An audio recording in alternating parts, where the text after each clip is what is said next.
नमस्कार, आप सभी का दिशामित एजुकेशन में स्वागत है। अगर आप बार बार पीएफ निकाल रहे हैं ना, तो आपकी जो है ट्रांसफ़र क्लेम फंस सकता है और आपका पीएफ विड्रॉल करने में भी मुसीबत आ सकती है। यहाँ तक कि आप जब पीएफ निकालने जाएंगे तो पीएफ इतनी आसानी से नहीं निकल जाएगा, आपकी कई बार रिजेक्शन का सामना करना पड़ेगा। इतना आसान नहीं होगा निकालने के लिए। पहले तो आपका जो है पीएफ ही ट्रांसफ़र नहीं होगा तो आप निकालेंगे कैसे? दरअसल आजकल लोगों में जो है ट्रेंड आ गया है, कर क्या रहे हैं कि हर एक दूसरे महीने पे लोग पीएफ का एडवांस का विड्रॉल कर रहे हैं। मैं नहीं कर रहा हूँ कि आपकी ज़रूरत पड़े और आप पीएफ का एडवांस ना निकालें, ज़रूरत पड़े तो ज़रूर निकालिए।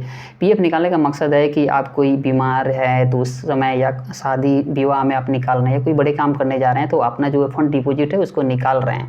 ये नहीं कि आप छोटी सी खर्चे के लिए भी निकालें तो फिर पीएफ डिपॉजिट करने का कोई फ़ायदा नहीं है। उससे अच्छा है कि पीएफ जो है ना कटे, वही अच्छा होगा। तो मैं तो आपको एडवाइस करूँगा, जो आपका पीएफ जो कटता है उसको डिपॉजिट रहने दीजिए। वही कोई जो है अच्छे काम में आपके काम आ सकता है, कभी इमरजेंसी में काम आ सकता है, कोई बड़े काम करने जा रहे हैं, शादी विवाह में, उस समय काम आ सकता है।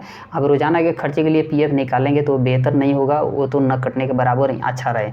अगर आप बार बार अगर कोई काम करने के लिए, छोटे छोटे काम करने के लिए अगर आप पीएफ निकालते हैं तो आपका जो है पीएफ ट्रांसफ़र क्लेम फंस सकता है। चलिए मैं बताता हूँ वो कैसे।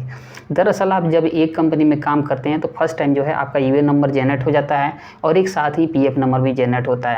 लेकिन आप दूसरी जगह जब काम करने जाते हैं तो उस समय जो है आपका यूएन नंबर जनरेट नहीं होता है, आपका पीएफ नंबर जनरेट होता है। यानी UN first time one and last एक ही यूएन आपको जो है अलॉट किया जाता है और उस यूएन के अंडर जो है आप जिस कंपनी में काम करते जाएंगे एक एक पीएफ नंबर इशू करती जाएगी कंपनी।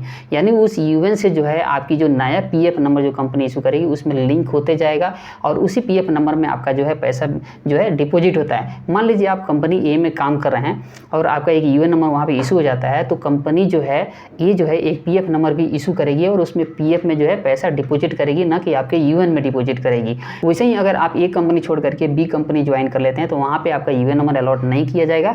यानी एक ही बार यूएन अलॉट होता है लेकिन वहाँ पे एक दूसरा पीएफ नंबर जनरेट कर दिया जाता है। तो सपोज करिए कि आप एडवांस विड्रॉल करने जा रहे हैं, अगर आप पिछले कंपनी से पीएफ नंबर से अगर आप 1 लाख रुपये उसमें है या 85,000 है, उसमें से अगर आप 25-30 हज़ार रुपये विड्रॉल कर लेते हैं तो आपका होता क्या है कि उसके बाद अगर वो फिर पैसे को ट्रांसफ़र करना चाहेंगे तो इतनी आसान नहीं होगा, वो ट्रांसफ़र आपका रिजेक्ट हो सकता है। मैं ऐसे सैकड़ों अकाउंट देखा हूँ जिनका जो है एक बार पीएफ एडवांस निकाल लेने के बाद अगर वो लोग जो ट्रांसफ़र करने गए हैं उनका ट्रांसफ़र क्लेम रिजेक्ट हो गया है। रीज़न क्या आता है मैं बताता हूँ। रीज़न ये आता है कि पहले ही जो है इस अकाउंट का सेटलमेंट हो चुका है ईपीएफओ की तरफ से।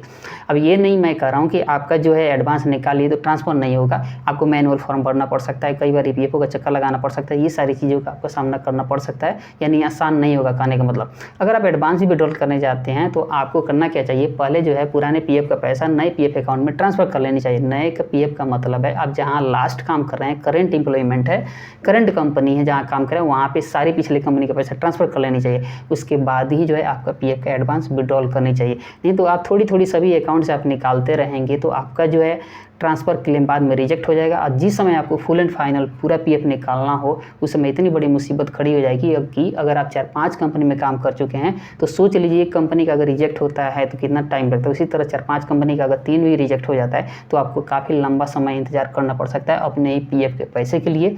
तो मैं आपको सजेस्ट करूँगा कि आप क्या करिए, जब भी एडवांस अगर निकालना चाहते हैं तो पिछले कंपनी का पैसा पहले नए जो कंपनी जहाँ काम करें उसमें ट्रांसफ़र करवा लीजिए और जब एक्यूमुलेशन हो जाएगा अमाउंट का, जब आपको दिख जाएगा सारा पैसा ट्रांसफ़र हो गया तो आपको जो है आराम से पीएफ का विड्रॉल जो है आप जो है एडवांस के रूप में कर सकते हैं। लेकिन जब ज़रूरत हो तभी आप एडवांस का विड्रॉल करिए। तो ये जो सजेशन था मेरे तरफ से, क्योंकि मैं आजकल देख रहा हूँ काफ़ी सारे लोग का जो है एडवांस विड्रॉल कर लेने के बाद पीएफ ट्रांसफ़र क्लेम रिजेक्ट हो रहा है और उसके बाद बहुत टाइम लग रहा है ट्रांसफ़र होने में उसको। तो अगर आप ईएसआई, पीएफ या फिर अपने नौकरी से संबंधित कोई समस्या का हल जानना चाहते हैं तो हमारे चैनल को सब्सक्राइब कर लीजिएगा। अगर ये वीडियो अच्छी लगी तो लाइक कर लीजिएगा। चलिए मिलते हैं अगले वीडियो में, तब तक के लिए नमस्कार और बाय।